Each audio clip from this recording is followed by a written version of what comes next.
automatically, or we start opening up conversations. I'm assuming everybody's listening in live. It's nice to have everybody here. Thanks for um, uh, uh, making the time. We're joined by some esteemed colleagues and people in the space who are really trying to drive impact and create opportunities for not only community but also the world. As I say it, I've been involved in both the financial services space and technology space now for the past, I'd say, almost 2 decades, generating some amazing opportunities for so many different types of vertical businesses. And really, it's about consumer mindset. How do we tap into some of those pain points? How do we really leverage technology to solve real world problems, and not to reinvent the wheel, but to make the wheel a little more efficient, right?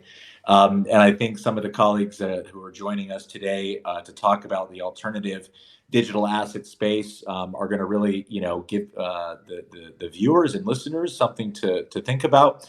I myself started investing in Bitcoin very early. I started a bunch of payment companies, wallets, exchanges, infrastructures. Currently, I'm focused on the cannabis space and really leveraging technology and crypto and tokenization to facilitate capital growth and investment to really help the industry become more mature and solve a lot of big supply chain issues. So we can talk all about our respective businesses. I think maybe we want to open it up to was it Wayne that has to go early today, or Sure. who had to leave early today? That's me. Okay, cool, Wayne. Why don't you open up, talk about EukaPay, talk about the alternative asset space at the moment, where you guys are focused, and how you see the future of finance shaping up. Yeah, for sure. Well, I think Eric, your background in the space is definitely one that was early. Being Bitcoin investor first, and then building companies. And with EukaPay, what we do is we help businesses accept digital currency and get paid in dollars or stable coins. And I get asked a lot, how come cryptocurrency hasn't really grown as fast, or why haven't consumers adopted this technology as quickly? And I think there are really lots of barriers, not only education, but from a product perspective and from a compliance perspective. There's a lot of things that still need to be handled, and making it really easy for businesses to accept a cryptocurrency but not be exposed to the volatility, not be exposed to the complexity of the expensive kind of custodian solutions that are required, streamline the accounting, and then also just making sure that it's reliable and secure. That's what we do at EukaPay. And it's interesting because when I think about my journey, heading into crypto assets, I started a bit earlier in 2014, so a bit later than you, Eric. But one of my really good friends was involved with the Ethereum Foundation, and actually one of our co-founders was also involved with the foundation, and that's how I got involved. I read about the white papers. Who is that, by the way? So it was actually the former CFO of Ethereum, and then there was someone else that was in partnership with Anthony Diorio. So they were running Decentral and Jack's Liberty Wallet at the time, and and then kind of fast forward, it's great to see like the kind of growth path that we've made ever since many years ago. I remember when Jack's used to be called Crypto Kit, and before that it was called Rush Wallet. And Steve Dack and Anthony, those are the old days. So much fun. So I've been following the whole kind of Eureka model. I've been kind of doing some digging behind the scenes. So okay. Awesome stuff. EukaPay isn't the same vintage as Jack's or No, of course. as like as Ethereum, but certainly, being in that space, it's interesting to kind of in the community feel all these hackers and developers that are just really excited about the technology and just want to be part of that community and space. And then we had the run up in 2017, and a whole bunch of people get involved because there was a lot of money to be made. And then, through bear and bull cycles, we're seeing builders, the true builders, come out, and the industriousness resonate as these companies are being forged. But it really is interesting to kind of see the capital kind of come in, go out, and then but in its entirety, and this, I guess, more than anybody, Eric, being in the space, is it's a secular trend, which is a multi-year trend that has higher highs and higher lows, and lots of investments still coming into the space, given that it's a sunrise industry. What do you see right now, out of curiosity, Wayne? And we'll get to some of the other panels here in a sec. The stable market from a payments perspective. I mean, even with some of the other companies that I'm advising, or companies that I helped started previously, the demand now for remittance and operators, merchants alike, to receive stable or to hold in stable. I think it's a matter of trust. How do you establish trust in a trustless ecosystem, right?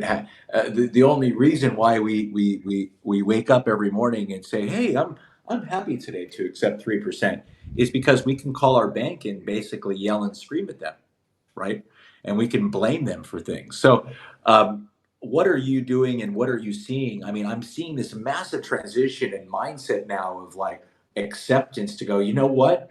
Stable digital dollar is so much better for me and my business and my supply chain.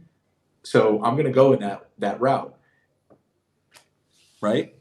Mm-hmm.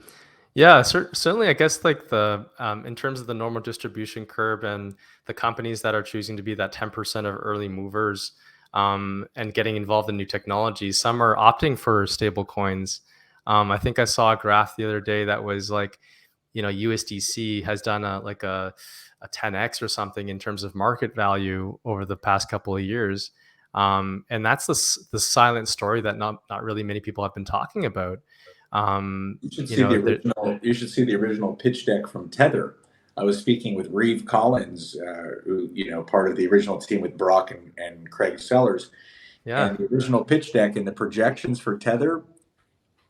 I mean, it's laughable, right? So this space has a lot of room to grow. I'd like to open it up maybe to some of the other panelists here as well. Adrian, you and I have not had the pleasure of meeting each other yet. Singapore, for me, I've been there many times throughout my banking and finance and blockchain career. A lot of regulation in Singapore, partly because of where I'm focused and what I'm doing in my business. It's actually such an interesting market, even though Singapore has been so against cannabis. And yes, it's Canada.org, so that's what you see there, so not to confuse anybody. But what you're seeing now with Thailand and that market opening up, as far as the disruptive and alternative investment scene, I am like, we're doing so much in Thailand at the moment, and we're really building such a great community there. And a lot of the businesses and funds and people that are in Thailand actually entering this cannabis market are looking at Singapore as being kind of the capital of sorts, or the most respected environment to hopefully structure more of a financial type of compliant regulation for this industry, because Thailand is obviously just the first in the Southeast Asian market, and I think it's setting a really interesting precedent, especially considering when you're looking at the disruptive investment and alternative asset space. This is blooming. I mean, it's going to impact the entire supply chain, especially as this plant moves into an industrial asset class. So I just like to get where you guys are focused, both in technology, agriculture, Singapore in general, as far as the climate, and I'd love to know more about your background. Sure. Thanks, Eric. So Fintonia Group, we are a MAS regulated fund manager, so Monetary Authority of Singapore. We originally started in fintech, and through that evolved into digital assets and crypto. So we launched the first Bitcoin tracker fund here. That's managed by MAS regulated entity. So we have that, and for many traditional investors, maybe not for people here, but buying and holding Bitcoin is like flying to Mars. So maybe not for like I said, for people in the industry, but for many people, it's still out there. We also have so that's an open-ended liquid fund. We also have an open-ended private credit fund where we lend US dollars and we take Bitcoin as collateral, right?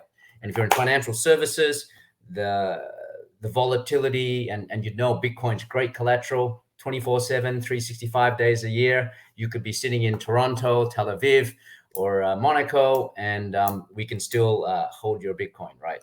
So we're a regulated entity. We try to make a bridge between traditional finance and bringing people into these alternative asset classes. We also just got our license in Dubai from the Virtual Assets Regulatory Authority. That's the same license that FTX, Binance, etc. have. And again, we're just trying to put a regulated, understandable product for more traditional investors. I think the last thing that we do, it's very bespoke, is for crypto native companies. We essentially are a platform as a service. So we provide balance sheet and treasury management services for their native coins, for their Bitcoin, their ETH, and we essentially have already connected to various exchanges, various market makers, and have fiat on and off ramps, which are quite tough. So that's where we play. In terms of your question about Singapore, Singapore has been its approach has been really focused on trying to create guardrails, I would say, for the crypto industry. I guess traditionally within Southeast Asia, within Asia, Singapore legal, financial, regulatory system attracts a lot of capital. I guess because it's seen as a safe and stable political environment. And that's why I think you would see, whether it's Thailand, other markets, always looking to try and raise capital and structure the investments through Singapore. On the crypto side, it's pretty tough, I would say. So after China banned mining, a lot of Chinese companies have moved to Singapore. But the regulator has been pretty clear that cryptocurrency should not be held by retail. So for us, for example, we only deal with sophisticated and professional investors. So on that point, and thank you so much, Adrian, for taking the time, and being in the infrastructure space, and especially when it comes to treasury management, security, and there's a lot of things going on and a lot of growth, which means there's a lot of brands and people popping up in left, right, and center. Differentiating yourself at this stage, establishing the brand and making sure to have that very focused clientele for specific businesses at the moment is very key. I see a lot of things, businesses popping up saying they can do this, they can do that. I've definitely heard of the Fintonia Group before, and I've been very impressed with what I've seen, and definitely look forward to following up offline on some other topics. But I really do think that you guys have a phenomenal full package, and it's really great to have you here. Real quickly as well, just to give Alan a moment to say hi and howdy. Alan, whereabouts are you based? Hey, I'm usually based in Chicago, but I'm visiting Great. Israel for the moment. So sorry for the lack of Shabbat shalom. Wi-Fi. Nice one. Shabbat shalom. Just All in time. Makovec. Yeah. So we do something a little bit very different, but I'll have to catch up with all three of you offline after.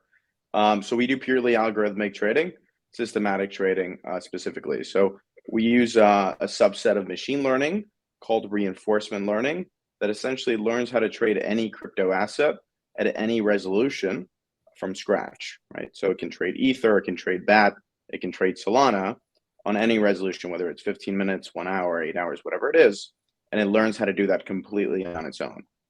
Now, we found that for risk management, that has been a really good asset to have in terms of, since the bots make different decisions themselves, the correlation of the portfolio, the correlation of one strategy to the other is less than 1, and therefore the portfolio volatility goes down. So given the riskiness of the space and the large drawdowns in the space, we found this approach to be very interesting, and I can go into more detail in a little bit. I'm fascinated. I love the algorithmic trading components. If you wouldn't mind getting more into just for the layman listener, Sure. How do you start? How do you trust the process? How do you engage your current community? What does that look like? Yeah, so for right now, it's purely prop at the moment, and it's likely going to change in the very near future. Now, in terms of creating algorithmic trading strategies, crypto trading 24/7 poses a lot of difficulties on asset managers, right? In terms of different jurisdictions, risk management, so on and so forth. The algorithmic trading approach can serve as kind of an all hands on deck approach at all times, as long as the algorithm is good. The problem with crypto trading specifically is there are so many different market regimes. And market regimes like Ether trades very differently at $4,000, then it does at $2,000, then it does at $1,000. And all these things may be, it's not the price itself that's dictating the market regime. It's some underlying process that's dictating the price itself. So finding what that is quite unique. And I know this sounds hazy, and I mean to make it hazy because that's precisely what it is. It's hard to understand the hidden process that's affecting the price, right? But that's our core business. Now, the subset of reinforcement learning I'll introduce very briefly, and I recently gave a webinar for Kaya about alternative investments, and I'm happy to share the link if anybody would like. I would love for you to share the link with people. That's fascinating. Yeah. Sure. Let me just figure out how to do that. I'll share that in a minute. But reinforcement learning. So DeepMind came out with reinforcement learning in chess and Go, and essentially these are games that are well defined. On a board. Right. Chess. So the environment is your board. The actions you can take, there's an environment, there's an agent. The agent kind of makes decisions whether to make, in our case, trades, but in the game, it's to make moves and so on and so forth. But the board doesn't change. The pieces don't morph or melt, if you will. It's not a changing environment. Exactly. Now, in the real world, it is. If you go outside, it's a very changing environment. If you go to trading, it's a very changing environment. And the kind of explanatory variables that explain the price formation process at any point in time can collapse and expand, right? So that leads to many things, but it makes it essentially a very difficult problem, and it's partially observable. And that's why we found it very interesting. I'm going to be checking more into the flows probably after this. I love doing my digging. This is part of the beautiful thing about bringing people together so I can get to know more kind of insight into the business, and kind of once you know somebody who's representing the business as opposed to just kind of going somewhere and looking at it, it really does add a lot of value, because here we are doing very early things, and no cycle is different from one another. So we start very early, and that maturation process continues to grow. The app space becomes more defined, the infrastructure becomes more efficient, and it establishes more trust. And I'm really glad that you gentlemen are stepping up to the plate and taking that challenge, because operating in this ecosystem is not easy. Otherwise everybody would be doing it. This is still early days. A lot of people who are on the inner circle, they're like, oh, this is the world, this is it. Well, no, it's not. It's actually very minute. When I started in 2000 and late 2012, early 2013, it was what we call the size of an amoeba. Those of you who don't know, is it's basically a flea on a flea. Yeah. And I think now we're getting to the size of a mosquito. in terms of overall, financial service impact. But we are slowly growing, and well, not slowly growing. I think we're growing at a very, very efficient pace. So, I just want to remind everybody that, we're all doing what we need in order to make sure that the value chain and the services, products and services are utility driven and community driven. Right now, no matter what you hear or what noisemakers are out there, it's very difficult to find community and liquidity. I say that with all respect to every other chain and layer 2 out there. The technology is fascinating, but we need to be very specific that Ethereum right now is where the community and liquidity lies, and anybody else doing anything different is fantastic. But at the same time, the liquidity and the community feed off of Ethereum, and I think that's a really interesting model that we should, really make aware for the community purposes, because investing into a space is important where you're investing into a very big growing community as well as an ecosystem that can support those investments. Correct? I'm opening up. Maybe Wayne or Adrian wants to chime in. Yeah, look, I 100% agree. I guess I used to run a Web 2 company, right? It was a jobs classified business, a job portal, right? We had 1,000 people across Southeast Asia, Hong Kong, China, and the thing when we competed against newspapers, what they didn't understand was we could take data from how users behave on our site, on our app, and match that with employers, right? And we can take different information such as their salary, their location, their qualifications, etc. And we move from, hey, a classified just pasting an ad to searching and matching, right? And actually using data and providing more value, reach a wider audience of job seekers and do it cheaper, right? Because we use technology. And that's why we were, across 7 countries and so on. And this was back in, after I was a banker in the .com days. This was when, like in the 2000s and early, 2014, we had an exit and a merger and an exit. And the biggest issue we had then, when I was CEO, was how do I hire more product people? How do I hire more tech people, right? There's a war going on for product and tech talent, right? But what we brought that was new was technology, consumer behavior gave us network effects. And what you've described now, Eric, is the new token economy of community effects. And you're 100% right. Ethereum's the best example, where when you give out the Ethereum to everybody, developers also have the incentive to start using the platform to build, right? And that is where, when I ran DropsDB, we made a lot of money for ourselves, right? But then we were always fighting to get tech. We're trying to get the new kind of we were always fighting, for example, LinkedIn. So LinkedIn came out when I was around, they were very, very early, and they became a social network. And all of a sudden people putting their CVs for free on the internet. And our CV database was gone. It's like within 3 months, it's useless, right? In terms of people's search match capability. And how do we fight LinkedIn, who had just raised so much money from the US, and here we were in Asia, right? Only 1,000 people, etc. But now I see the community effect, Ethereum. You've got Ethereum developers all around the world, right? People you don't even know. You don't even put a job ad out there for. So I think this is going to be the fundamental difference, that despite what we see now in terms of the turmoil, we will see builders building stuff, right? And this is what's going to change. And in the late 90s, early 2000s, when I was a banker, we used to say, this is all crap. What's the use case? What's the use case? David Letterman asked Bill Gates, what's this thing called the internet? But look at us now. We're watching movies on our mobile phone, right? We are doing all sorts of crazy things, which in the late 90s, early 2000s, we thought people were crazy. So I don't know if we can predict the next thing that we will build, but I do know when the infrastructure catches up and we have great minds building great tech, that's going to combine with some consumer behavior. And just like the internet and software took over everything, I think the new Web3 will take over everything. When, I don't know.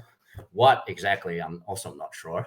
But the only way to tell the difference between the real stuff and let's call it the fluff is to be in the game. And that's what we're doing in Fintonia. That's the only reason we're doing it, is to actually be part of the evolution. Yeah. I like this angle, and Wayne, I'll let you speak in a sec, because I'm interested to know, further on this. Being in the game, or being aware right now is so key. Sorry, I don't know why my video turned off.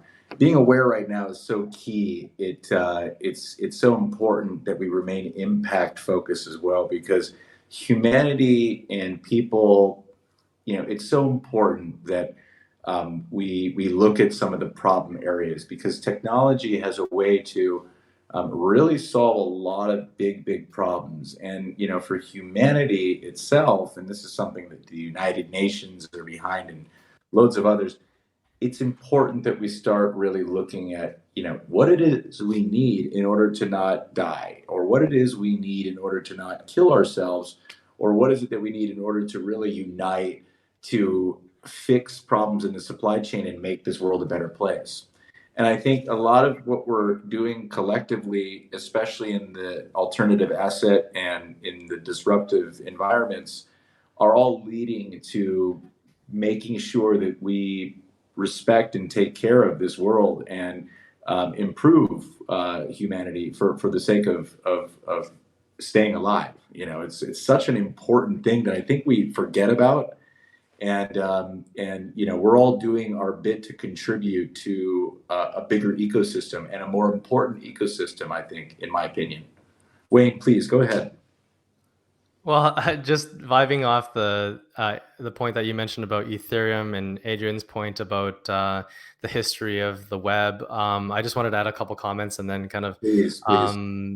build off the kind of future with the United Nations goals and stuff. And I think, Adrian, you're absolutely right in that, from the 90s, you had like previous to that, all these different internet protocols, but then it all consolidated to SMTP, FTP, HTTP, www, TCP/IP, right? Those are the kind of main protocols. And then what we're seeing is those kind of 5 main protocols level up on this thing called Web 3.0, and somehow there was Web 2.0 over the last 2 decades. Mm-hmm. Some people kind of equivocate Ethereum as maybe the www. Where all these new use cases are coming up. And we saw the first use case being ICOs as a vehicle of fundraising, but then smart contracts where you're moving information and value, not just information. And then obviously DeFi, decentralized finance, NFTs now being the new use case. It's got 4,000 monthly active developers, which is by far blown past the second biggest blockchain, which I think in terms of developers actively are maybe Solana, Bitcoin about 500, I think.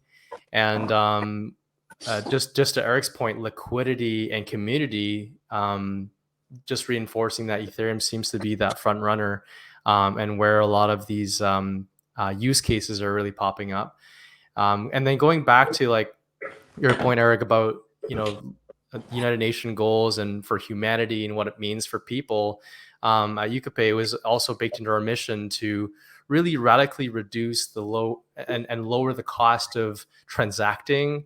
The cost of intermediaries these days is just bonkers in terms of how much one needs to go through to get money from one place to another in this world, and with blockchain being a technology that can in some ways disintermediate, but then in other ways you still have to work with the regulators and money transmitting regulatory agencies in each sovereign state. I think lowering the cost of transacting will increase modes of entrepreneurship, will help the people that are unbanked get banked, and that blockchain technology as a rail maybe an alternative to Swift or ACH, will actually be very disruptive in that space. And stable coins. What market, Wayne, are you focused on specifically with Euka at the moment? Just from my understanding. We're based in Toronto at the moment in Canada. So we're a local company here in Canada. And then, more broadly, there are other strategic markets that we've identified, but we're still a fairly young company and a small team. Are you integrated with Interact? Are you doing Interact at the moment or no? Yeah, we do. We do have integrations with many of the traditional payment rails in Canada, Interact being one of them. And of course, there's EFT, and then there's other ones that are currently being developed by many of the bigger players like RTS, like real-time settlement networks that we're keeping a pulse on. Are you doing ACH and USD payments for merchants at the moment for North American market? Basically, is that the license what covers? Yeah. So in terms of moving money, ACH is on the roadmap. It's actually around the corner in terms of our roadmap, and then for us, it's still I would say still early innings in terms of growing the ecosystem. But we've been able to secure quite a few big names and not-for-profits, charities. The biggest crypto conference that's happening next week, the Blockchain Futures Conference, we're the official crypto payment gateway, helping people pay for tickets and sponsorships using crypto, and get that money into stable funds so they can actually pay for the venue and food and other things that are in the real world. So it's a real world use case. Do you see a lot of utility with people spending crypto at the moment? Well, I think what's interesting, it's not just the spending part, because when diving into this, and spending is one of the use cases. I think it's the shiny one that people tend to gravitate towards, like being able to shop online for things and stream content or transact for services online. But there's also donations, right? So donations is not so much spending, but it's a conduit for me to get money to someone else. And then there's also the investment use case. So being able to offer an alternative payment rail to debit, to credit cards, and other traditional payment methods. It's still cheaper for me to use my debit card and credit card and PayPal than it is for me to send USDT even on ETH for my transaction cost, and then the withdrawal and the conversion of grandpappy or whoever it is. Like, if you just still do the calculations of like with gas and all the other stuff, it just doesn't. I mean, I understand many utilities and ways and why you would need to have stable or do remittance for stable, but the problem in that picture is the liquidity on each side. That's why banks work so well, So yeah, it's just a question. A question for you, basically. Yeah, and I think with respect to the gas fees that you mentioned, Ethereum is also not in terms of the comparison to the internet.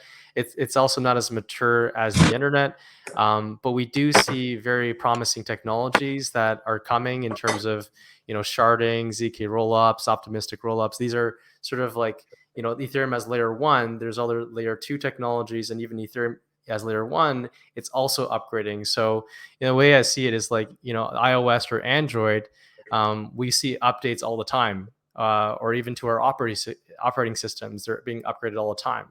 So as they get upgraded, the applications, the middleware, and the applications that are on top of the tech stack will also benefit from lower gas fees, hopefully, and also more efficient rails, in the same way that, hey, we didn't get 4K streaming videos on YouTube until maybe a couple of years ago, or even YouTube in general. So the pipes are kind of widening, and as the infrastructure gets built out, while balancing decentralization, scaling security, obviously there's concerns there to ensure the networks are still secure. but I do feel like in the long run that costs will come down as the technology scales. I love it. Love it. Love it. And Alan, as far as the alternative asset space, and you personally, what really gets you going, and what really do you like to see in the future for the industry, or what you're focused on specifically in terms of growth, and maybe to give some of the listeners some advice, or in terms of really how to use their liquidity to their advantage at the moment. How can they best look at a safe way to start, leveraging some holdings they have to start investing? Yeah. So thanks for that, Eric. I really appreciate hearing what Adrian and Wayne have opined as well. So our point of view is definitely a much shorter time frame, anywhere from minutes to hours, and it constantly changes. So we're often asked to classify our strategy in a number of ways, and of course it changes as it goes along. So that's difficult to do. What I would recommend in terms, if somebody's interested in getting more involved in crypto assets, I think you have a lot of great resources here. Feel free to ping me offline. Happy to point some your way, more for long term, as I'm sure everybody else would be. In terms of shorter term, higher frequency trading, if that's of interest, then I think good background in computer science. I think mathematics is very important, and also stochastic processes. So how things evolve over time and how they change. So that's a passion of mine, and certainly whoever's interested in that, ping me offline, and I'm happy to share resources. Fantastic. Adrian, would you like to share? Yeah, I think what's interesting is what Alan, because we're such an early stage emerging asset class, and it kind of reminds me of the old days in FX when I started my career as a investment banker. We have liquidity pools. So you have the underlying token economy that I just kind of mentioned, but we have this financial aspect part. And for investors to kind of wade in, it's absolute chaos, right? But in this chaos, you can actually make lots of profits, which is what I think Alan is describing. That this kind of, the fact that we have 1,000 exchanges means that you have different liquidity pools, and that we all know Bitcoin can be moved around the world. But in the old days, you could buy Bitcoin in the US and you can sell it in Korea and get a 20% premium, right? And this still exists, although obviously to a lesser extent now that things are getting more sophisticated. But these are the opportunities, and I think funds like Alan are in the frontier really of how to do this, and there is just huge gaps in the market. So I think that's a great opportunity for us. We do a Bitcoin tracker fund, so we give beta, Alan gives alpha, but even our beta is, we say we bring order to chaos. So for us to improve liquidity, I think we have to be able to attract mainstream institutional investors, and that's only going to be good for us. And that's the role that people like Alan, myself, Wayne, etc., can play, because we need to move. In 2018, we were kind of a fringe downturn now, and now we're like a part of the global financial system. So I think it's pretty exciting for all of us to be part of that. And when we talk about alternative investments, I don't think it's alternative, but for the traditional allocators, this is alternative. And I think the only thing that gives liquidity and the potential for 10x type returns, right? That nothing else is there, but you have to, I guess, go in with your eyes open. I don't know. I've got to say that the easiest thing for me to invest in at the moment is water. Everybody needs water. It seems like the world and the chaos and everything going on. I think I'm safe, and I'm going to look at what humanity really needs, and that's to drink water. Interesting water stocks, if you want to take a look at that, Adrian. It's actually fascinating in terms of the markets and how that's playing out. But look, for Wayne, who joined us earlier, he had to bounce.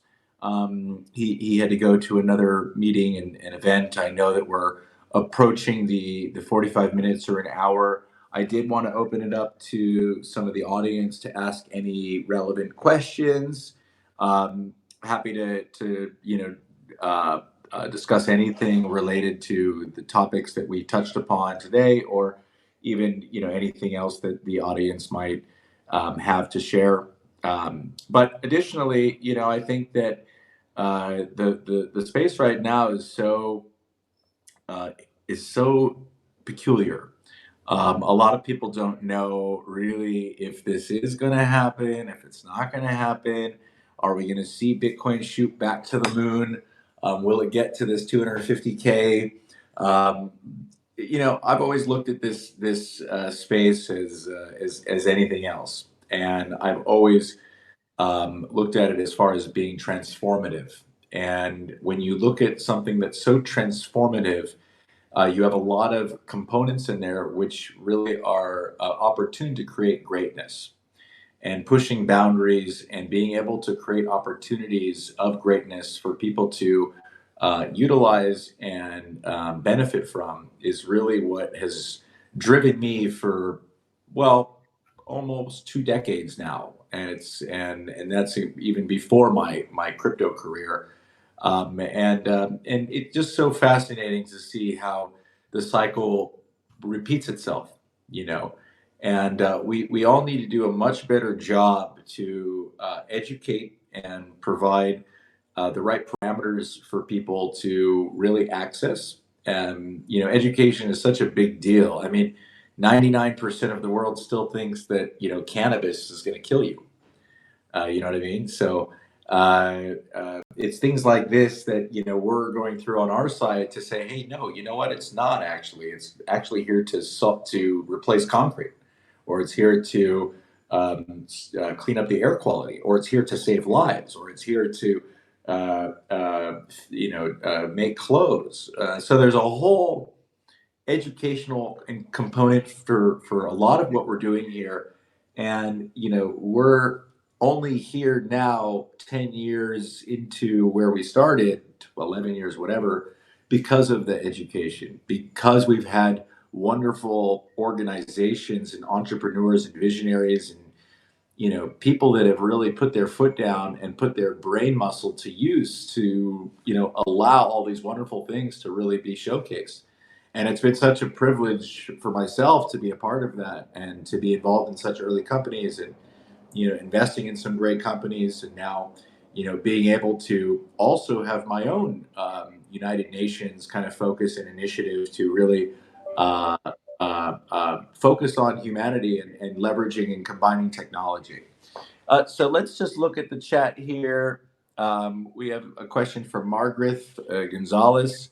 What is the biggest challenge when attracting institutional capital? Maybe something, Adrian, you want to chime in on?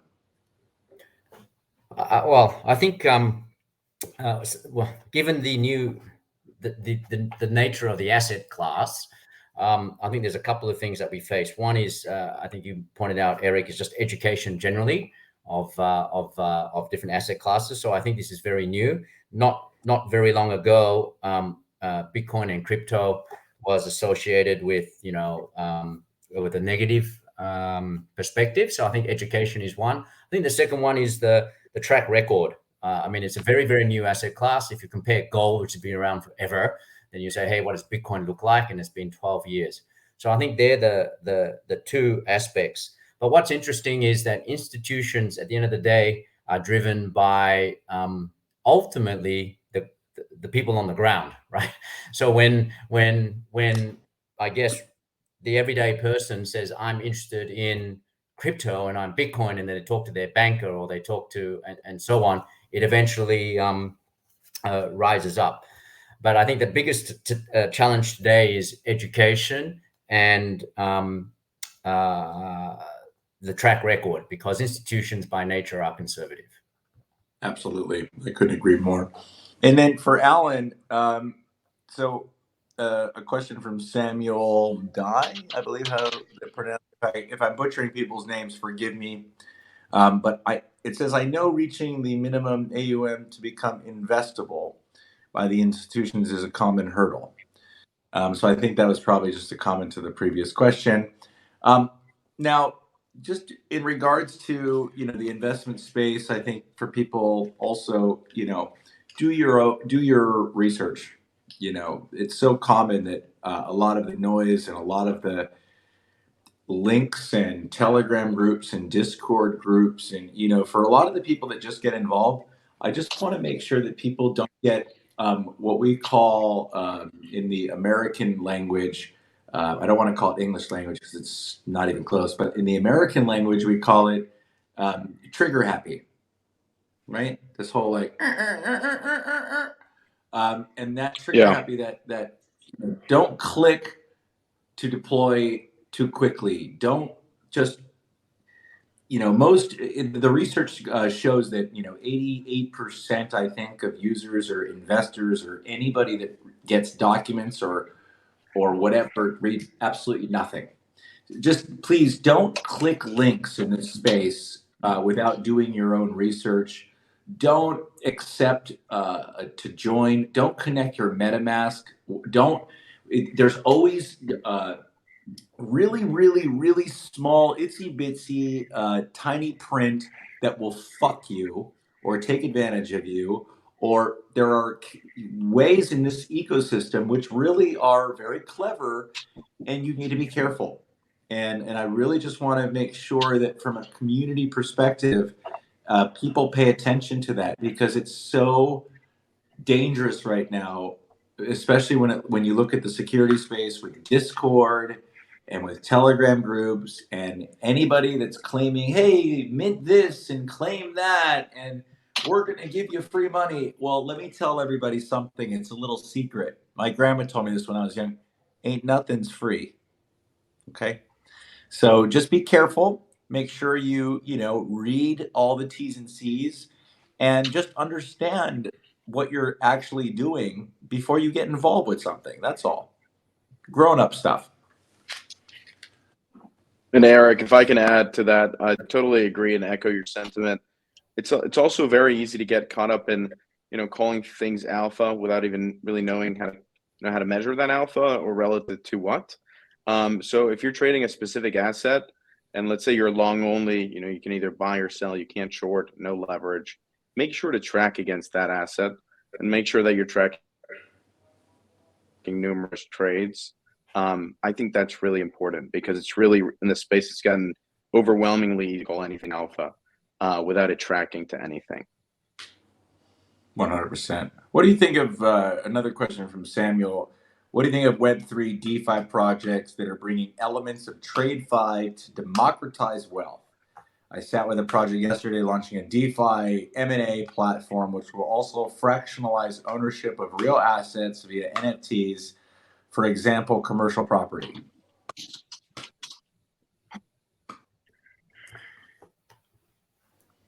Comments from the peanut gallery here? I mean, my view for all, DeFi is such a great word, but I think what we're talking about is how can we use smart, exactly. How can we use smart contracts to make things more efficient? And having run a Web2 company where we had centralized servers, not everything in the world is better by being on the blockchain or on a distributed ledger technology. So, I guess that's the first. Well, we've had blockchain from like the 60s or 70s, I think it is. Distributed ledger technology has existed. Blockchain is a fancy word for a database. Obviously, this blockchain buzzword has died over time. Before blockchain, it was Bitcoin. After blockchain, it became ICOs, and ICOs became IDOs, and then IDOs became the sexes, and then sexes became dexes, and now we're in DeFi, which used to be called CeFi. So here we are in NFT Web3, and now we're moving into Web5 with Jack Dorsey and crew. So I'm excited about that. Tali is saying that we have to go. My FaceTime and our time together is coming to an end, unfortunately. I really, really appreciate you guys making the time. Without the time, we don't get to rhyme. as I say. So I appreciate that. I'm glad that we were all able to share with the community our respective businesses and everything that we're doing to contribute to the bigger growing economy. And for anybody that wants to reach out to any of these speakers independently, you have all the details. You have Wayne from Euka, Adrian's details in the chat, Alan details in the chat. Alan, don't work after sundown. You know that's wrong. So we can re-engage during the week, and then I'll put my LinkedIn here as well, or people can find me. I'm Crypto Benz pretty much everywhere. Yeah, thank you so much, everyone, and thank you, Tali. Thank you, GDA. Thank you, NFT Basel. Thanks, everyone.